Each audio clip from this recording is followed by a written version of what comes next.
Hey everyone, welcome back. In the last episode of this energy management series, I spoke about the devastating consequences if you do not follow your body's natural energy cycles.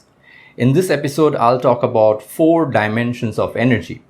And if you can use these 4 dimensions of energy well in your daily life, you will experience the power of full engagement and fulfillment in life.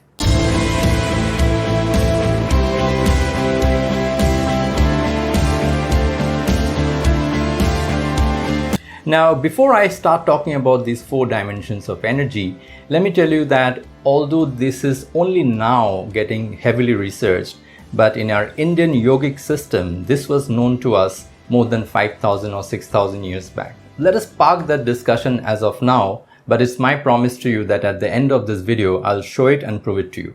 Now, back to the topic. Now, in his book, The Power of Full Engagement, Tony Schwartz and performance psychologist Jim Loehr list in detail 4 basic dimensions of energy, and they are your physical energy, your emotional energy, your mental energy, and your spiritual energy. Only if you are physically energized, emotionally connected, mentally focused, and spiritually aligned, you will experience full engagement in life. Let me explain this to you by an example. Imagine you are at work and you get in a meeting. If you are physically tired, you will not be able to completely engage in that meeting. If you are feeling sad or angry due to an argument with your wife just before coming to work in the morning, then also you will not be engaged. If you are distracted by your smartphone, then also you will not be engaged. And if you are not passionate about your work, then also you will not be engaged in that meeting. Feeling sad or angry or happy describes your state of emotional energy here.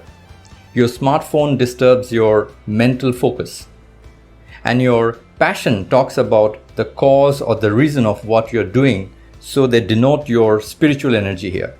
Now, in their book, Tony and Jim also talks extensively about different dynamics of energy.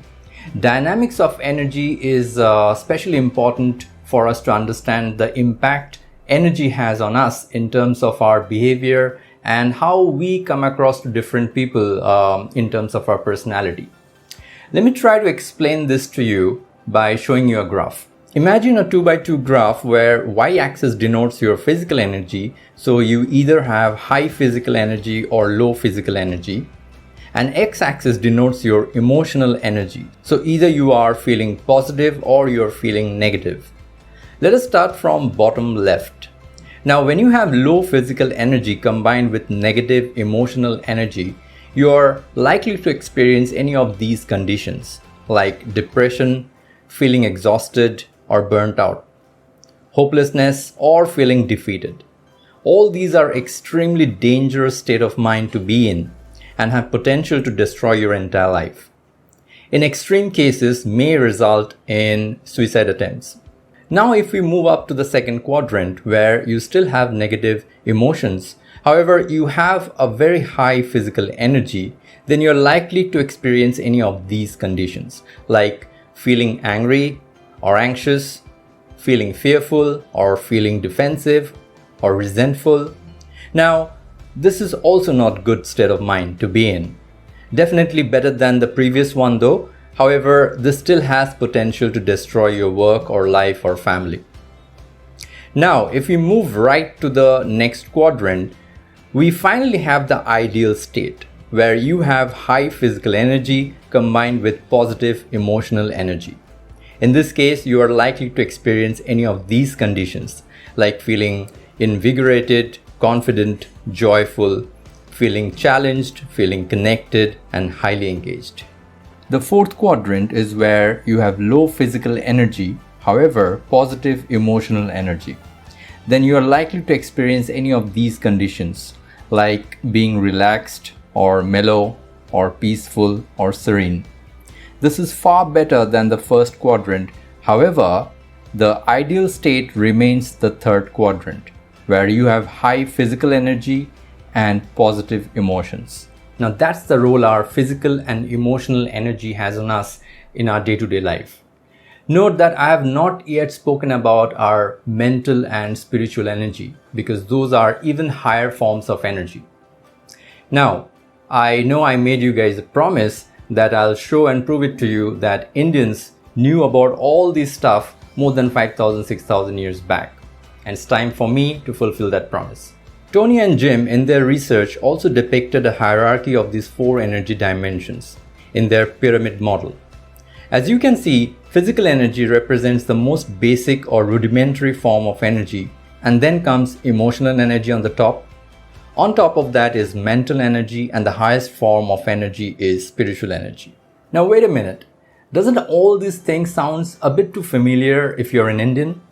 Because in Indian yogic system, we have read and we have heard about different energy chakras. Now, these energy chakras are energy concentration centers located in our body, and a couple of them are even outside our body. These are not physical in nature, so you cannot see them with your naked eyes.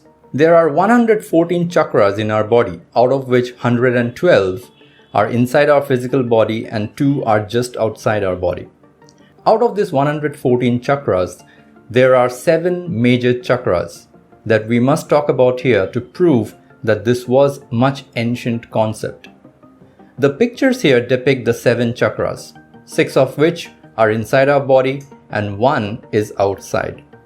In yogic science, managing energy means that you practice moving your energy upwards till you reach the 7th chakra, where you will achieve enlightenment. The first chakra starts at the bottom, called Muladhara chakra. A person having high energy around these centers will be interested in only food and sleep. The next chakra, slightly above Muladhara chakra, is called Swadhisthana chakra. Having high concentration of energy around here means a person would be more inclined towards pleasure.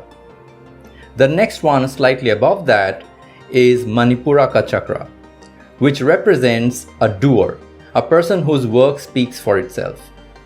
The chakra above that is called Anahata chakra. High energy around here means you will be a creative individual. The next one above that, around the throat area, is called Vishuddhi chakra. A person having high energy around here will mean that he or she will have a powerful presence.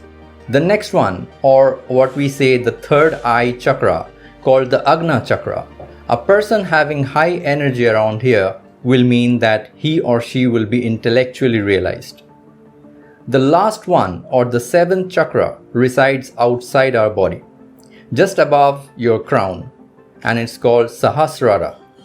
A person who can channelize his energy well and reach Sahasrara will experience unexplained ecstasies.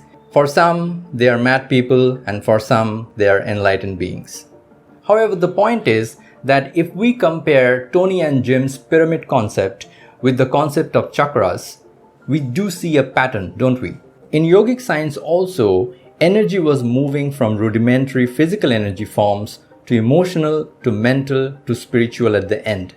Rather, the yogic science lends more depth and knowledge about this subject, and interestingly, all this was known and written more than 5,000 years back without any modern equipments or doing surveys and lab research. The only technology used for attaining this knowledge and wisdom was deep meditation and yoga. Alright, so now that we have attained so much of energy in this one video, all of you must be willing to know how we can channelize and manage this physical, emotional, mental and spiritual energy, how we can manage them well and use them in our daily life.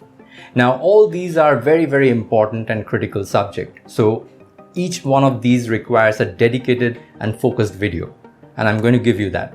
In the next episode of this energy management series, I will delve into how you can manage your physical energy well.